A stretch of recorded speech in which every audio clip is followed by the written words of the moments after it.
10h. Radio Côte d'Ivoire, le bulletin d'info. Lydie Quadou. Bonjour à tous, merci de vous informer sur Radio Côte d'Ivoire. On ouvre cette session d'information hors de chez nous. L'armée éthiopienne a lancé hier mercredi une attaque aérienne contre Mekele, la capitale de la région septentrionale du Tigré. Pour la deuxième fois cette semaine, cette attaque marque une nouvelle escalade de ce conflit régional qui dure depuis près d'un an. Selon l'AFP, le raid a visé des installations transformées par les rebelles tigréens en centre de fabrication d'armes et de réparation pour leur matériel militaire. Et puis, l'Afrique du Sud débute la vaccination des adolescents. Les jeunes âgés de 12 à 17 ans sont désormais éligibles à recevoir le vaccin. Une seule dose de Pfizer leur sera administrée pour l'instant, conformément aux recommandations du comité de conseil COVID-19 du pays. L'Afrique du Sud souhaite vacciner au moins 6 millions de personnes supplémentaires contre le virus et tente d'augmenter son taux de vaccination pour atteindre l'objectif des 300 000 injections journalières.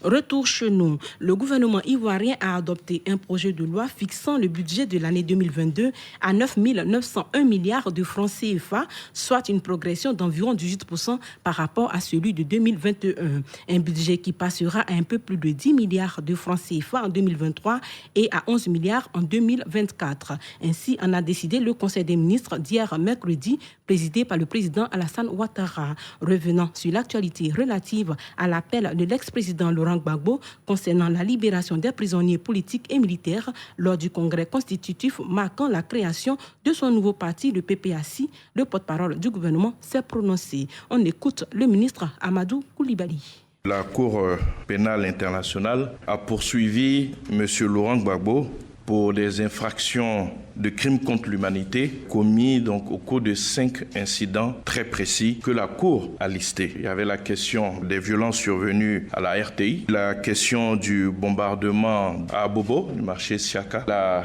question des femmes qui ont été tuées le 3 mars et puis 2 incidents divers qui ont eu lieu à Yopougon. Ceci étant, les autres chefs d'accusation n'ont pas été pris en compte par la Cour pénale internationale. Je ne veux pas faire de juridisme, mais il faut bien comprendre cela. Pour les militaires et autres miliciens, autres groupes armés qui sont encore en détention, ceux-là, ils ont été condamnés en raison de crimes de sang qu'ils ont commis. Ces infractions sont totalement différentes donc de celles qui sont visées par la Cour pénale internationale.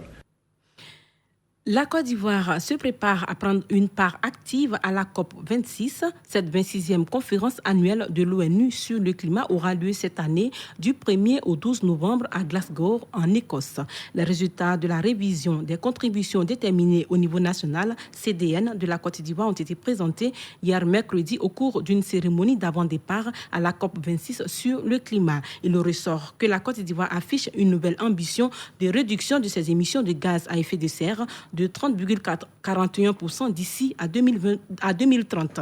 Les précisions du ministre de l'Environnement et du Développement durable, Jean-Luc Assis.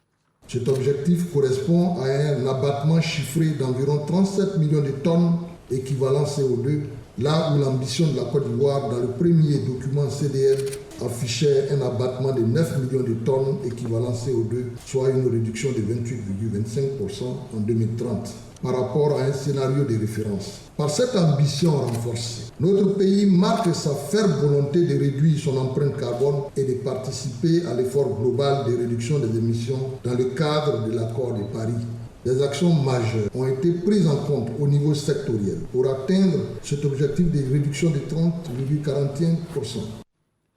Les 28 500 agents recenseurs dans le cadre du recensement général de la population et de l'habitat 2021 seront déployés sur le terrain du 8 au 28 novembre prochain. C'est ce qui ressort de la 2e édition des rencontres du CIGC dénommée Tout savoir sûr, qui a eu comme invité Gabriel Dofou-Nguessan, directeur général de l'Institut national des statistiques. Selon lui, chacun doit se sentir concerné par ce recensement. On écoute Dofou-Nguessan.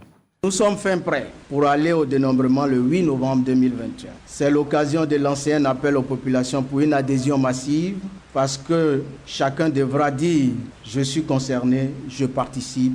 Nous avons fait de ce recensement un recensement, je dirais, entre guillemets, protégé, parce que nous avons pris des dispositions pour ne pas que l'agent recenseur qui va dans le ménage puisse effectivement pas être porteur de maladie. Ça c'est un. Et puis de deux, dire aux ménages d'ouvrir leurs portes à partir du 8 novembre pour recevoir les agents recenseurs, de telle sorte que la Côte d'Ivoire, au sortir du 28 novembre, que nous puissions dire merci d'abord à cette population et aussi dire que nous avons fait notre recensement dans de bonnes conditions. Et je l'ai indiqué, tout le monde y compte, il faut se faire recenser.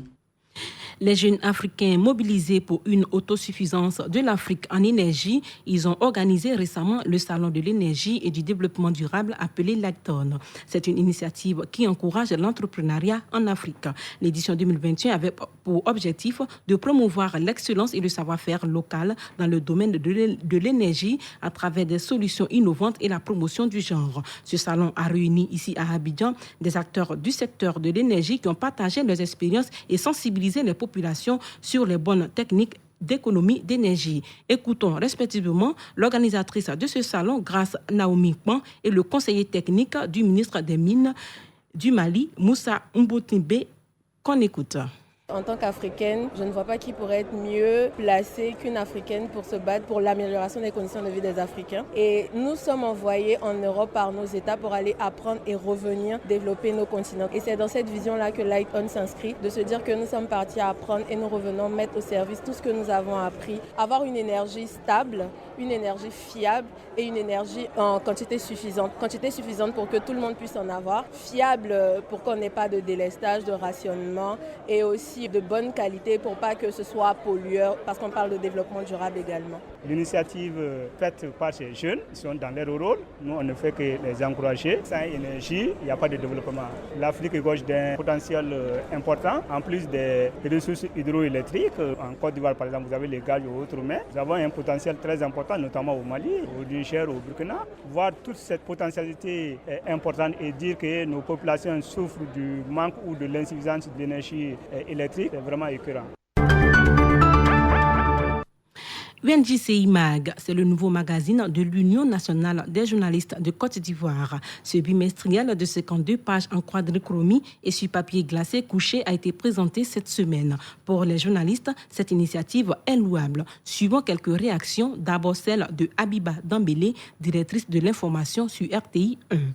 Un magazine créé par l'UNJCI, fait par les journalistes, pour les journalistes. Je crois que c'est un événement qui mérite d'être souligné. C'est un événement important parce qu'à l'intérieur des journalistes qui parlent de leur métier, qui font la promotion de leur métier, il le fallait. La presse a toujours fait la promotion des hommes politiques, des industriels, mais aujourd'hui ce magazine fera la promotion des professionnels de la communication. Sali Zélé Ouattara, très contente, très heureuse, parce que des années nous sommes à l'UNJCI, nous battons pour la presse, pour les journalistes, pour les médias, et aujourd'hui avoir un support qui va rendre compte des activités de l'UNJCI, qui va faire le portrait, le zoom de certains journalistes professionnels, des doyens, des anciens présidents, des femmes qui se battent dans le métier. C'est une bonne chose et nous sommes contents. Dekos Bado, premier vice-président du conseil de gestion de la maison de la presse. C'est une satisfaction pour nous. Et surtout quand on voit qu'on est entouré des aînés qui sont plus que satisfaits de ce premier produit.